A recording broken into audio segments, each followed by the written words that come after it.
How to publish a game on Roblox. In this video, I will show you how can you easily publish a game on Roblox application.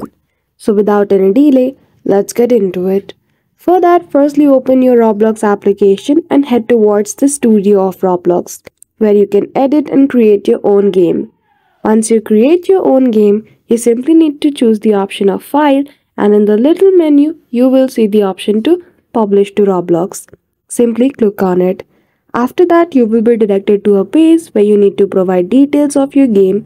So firstly, provide the name of your game and then description. After that, below you will see the option of devices. Simply click on the one where your game should be played.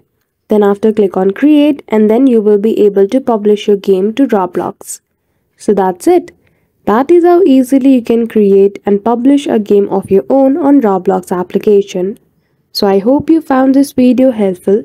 If you did, don't forget to give it a thumbs up and subscribe to our channel for such tutorial.